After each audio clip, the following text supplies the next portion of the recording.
Welcome to another deep dive. Today we're going to be delving into some of the pivotal moments in Angela Merkel's time as German Chancellor. Looking specifically through the lens of her own autobiography. Right, yeah. We're going to be using excerpts to kind of pull back the curtain and see how she approached these really significant decisions. Exactly.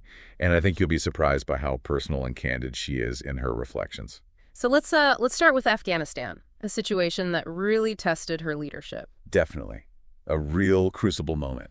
Her account of that chaotic evacuation from Kabul airport in 2021 is just gripping. You know, she describes getting this phone call from General Art. Oh, yeah. Who's right there in the thick of it. On the ground. And you can just feel the tension through her words. It's palpable. It really is. And what strikes me is how that story, it really brings home the human cost of these big geopolitical decisions. Yeah. You know, it's easy to get lost in the abstract analysis. Yeah. But Merkel brings it back down to the individual level. She even talks about how she was picturing the soldiers, like what they were actually doing on the ground. She wasn't just issuing orders from afar. That's such a good point. It reminds us that even at the highest levels of leadership, you're still dealing with incredibly complex situations that have a very real human impact. And it wasn't just a one-off event for her either. Germany's involvement in Afghanistan spanned 2 decades, starting right after 9/11. Right. And her perspective on the conflict actually evolved quite a bit over that time. Yeah, it did. You know, initially she used terms like combat missions to describe Germany's role. But as the situation on the ground changed, she became much more willing to acknowledge the reality. Yeah. She even accepted Defense Minister Guttenberg's framing of it as warlike, which was a pretty significant shift. So what does this shift in language tell us about Merkel as a leader? It suggests a willingness to adapt and learn from the situation, even if it meant challenging her own initial assumptions. Right. It wasn't about sticking to a fixed ideology. It was about responding to the evolving reality on the ground, which I think is a crucial quality in a leader. Yeah. Especially in a complex and unpredictable environment like Afghanistan. Absolutely. And ultimately, she doesn't shy away from the difficult questions. No, not at all. You know, despite the immense effort and resources invested, she really grapples with whether goals like peace and democracy were actually achieved in Afghanistan. Exactly. And that's where it gets really interesting. You know, she acknowledges the heavy reliance on U.S. decision-making throughout the mission. And this leads her to some tough questions about the effectiveness of international intervention. Like, was it the right approach? Could things have been done differently? You know, these aren't easy questions to answer. Right. And I think her willingness to even confront them honestly is quite refreshing and invites us to kind of think critically about these issues rather than just accepting simplistic narratives. Okay, so now let's shift gears a bit to another challenging situation. Libya. It presents a very different kind of international relations puzzle, I think. Oh, yeah. Totally different. In Libya, it's less about direct military intervention and more about navigating this really complex web of competing international interests. You've got players like France, Russia, Turkey, all vying for influence. Yeah. And it creates this very delicate situation. Well, and she paints this very vivid picture of the 2020 Berlin conference on Libya. I mean, just imagine Macron, Putin, Erdogan, all in the same room. Oh, I know. It sounds like a high-stakes poker game. It really was. And Germany's role is particularly fascinating. Merkel was deeply skeptical of the initial UN-authorized military intervention back in 2011. You know, having witnessed the aftermath of the Iraq War, she had serious reservations about the use of military force in such a complex environment. So if she wasn't in favor of military action, what does she do instead? Well, instead of participating in the intervention, Germany took on a more diplomatic role. Merkel believed that the key to stabilizing Libya was to bring all the relevant actors to the table. Right. And try to find a political solution. This is where the Berlin process comes in. Germany hosted a series of conferences aimed at fostering dialogue and cooperation, with the goal of ending the conflict and establishing a stable government in Libya. It seems like a very deliberate choice. A different way for a country like Germany to exert influence on the world stage. It definitely is. And it really underscores Merkel's preference for diplomacy and multilateralism over unilateral military action. She believed that lasting solutions could only be found through dialogue and cooperation. even with actors who had very different interests and perspectives. But she also acknowledges that even the best-laid plans can be disrupted. Absolutely. She points to the impact of the Ukraine war on the international efforts in Libya. Yeah, that's right. It's a sobering reminder that the global landscape is constantly shifting. Yeah. And that even the most well-intentioned diplomatic efforts can be derailed by unforeseen events. It highlights the ongoing challenges of trying to bring peace and stability to a region as complex as Libya. Okay, so we've seen how Merkel handled the military and diplomatic challenges of Afghanistan and Libya. Now let's move on to a domestic issue that required a different kind of leadership. The decision to suspend mandatory military service in Germany back in 2010. Oh, yeah. This is a fascinating example of Merkel's political savvy and her ability to navigate really complex situations within her own government. It all started with the budget negotiations back in 2009. The new coalition government was facing pressure to make cuts, and Defense Minister Gutenberg saw an opportunity to push for a pretty major change in the military.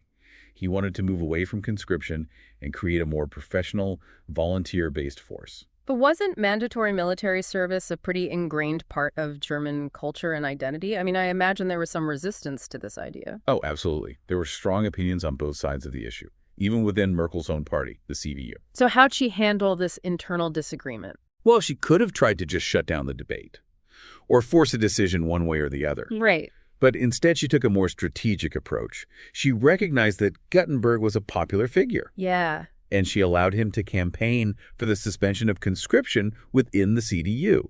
It was a calculated risk, but it allowed her to gauge the level of support for the idea and potentially build consensus within her party. So she basically used Gutenberg's popularity to her advantage. Exactly. It was a clever way to manage a potential divisive issue, and it worked.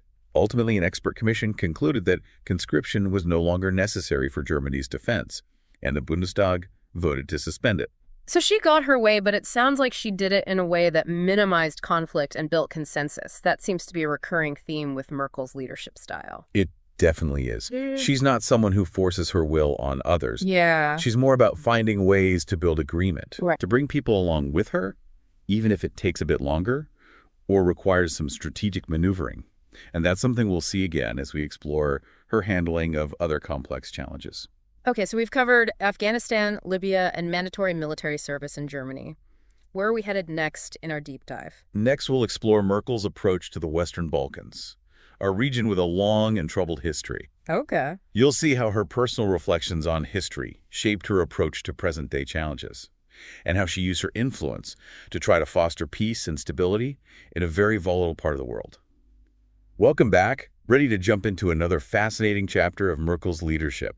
This time, we're heading to the Western Balkans. A region, I think, that really highlights her approach to diplomacy and conflict resolution. Absolutely. This is an area with a long and complex history of conflict, going all the way back to the First World War and beyond. Right. And even in the 21st century, those tensions were still simmering. Especially between Serbia and Kosovo.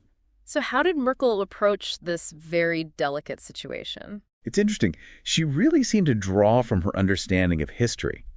She talks about this moment in 2014 during a cabinet meeting, Okay. when a comment by Sigmar Gabriel, her vice chancellor at the time, prompted her to really think deeply about the fragile peace in the Western Balkans. So what was it about that comment that sparked this reflection? Well, she realized that the historical context was crucial for understanding the current challenges, and that proactive engagement was absolutely necessary to prevent a resurgence of conflict. It seems like she wasn't content to just react to crises as they popped up. She wanted to get ahead of them. Exactly. So what did this proactive engagement look like in this case? Well, it led to the creation of something called the Berlin Process. Okay. It was a series of conferences initiated by Germany in 2014. And these conferences brought together leaders from the Western Balkan states. The idea was to foster cooperation and dialogue. So she's really trying to build bridges, create connections, and prevent future conflict through communication. Right. And Merkel really believed that EU membership for all Western Balkan countries was crucial for long-term peace and stability in the region. Okay. She saw it as a way to integrate them into the European framework and create this kind of shared future based on economic cooperation and democratic values. And did these conferences actually achieve anything concrete? It's easy to be cynical about these kinds of diplomatic gatherings, you know? A lot of talk, but not much action. Well, actually, yes. They went beyond just talk. Yeah. They led to some tangible outcomes. Such as? Well, for example, they facilitated infrastructure projects to improve connectivity between the countries. They launched youth exchange programs to foster cross-cultural understanding. And they supported scientific and research collaborations. So really building up the framework for cooperation on multiple levels. Yeah, you could argue these are small steps. Yeah. But they're definitely steps in the right direction. It sounds like a classic Merkel move. Pragmatic, focused on concrete steps, and with a long-term vision in mind. She wasn't expecting to solve all the region's problems overnight, but she was laying the groundwork for a more peaceful and prosperous future. Exactly. The good example of her approach to international relations. Patient, persistent, and committed to building bridges, even in regions with a long history of division. Okay, so we've seen how Merkel dealt with complex situations in Afghanistan, Libya, and the Western Balkans. Now let's shift gears to another major challenge she faced. The Eurozone crisis. Oh, yeah. This wasn't about military intervention or diplomacy. This was about economic turmoil and the very future of the euro. Absolutely. A really critical moment for Europe. And Merkel's leadership was absolutely crucial in navigating this incredibly turbulent period. I mean, her approach was often described as cautious and pragmatic, Right. Focused on fiscal responsibility and stability. And she was often criticized for being too focused on austerity measures, especially when it came to countries like Greece that were hit particularly hard by the crisis. But what was driving her thinking on this? Well, I think her experiences growing up in East Germany had a profound impact on her economic worldview. Okay. She saw firsthand the dangers of economic instability and hyperinflation. And this really instilled in her a deep belief that financial stability was paramount and that bailouts should come with strict conditions. To ensure that the money was being used responsibly. Exactly. To ensure responsible spending and structural reforms. So she's bringing a very specific perspective to the table, shaped by her personal history. It wasn't just an abstract economic theory for her, it was something deeply felt. Right. And this actually put her at odds with some leaders who favored a more lenient approach. But she held firm, arguing that tough measures were necessary to prevent the crisis from spiraling out of control and to safeguard the long-term health of the Eurozone. It must have been incredibly difficult to balance those competing pressures.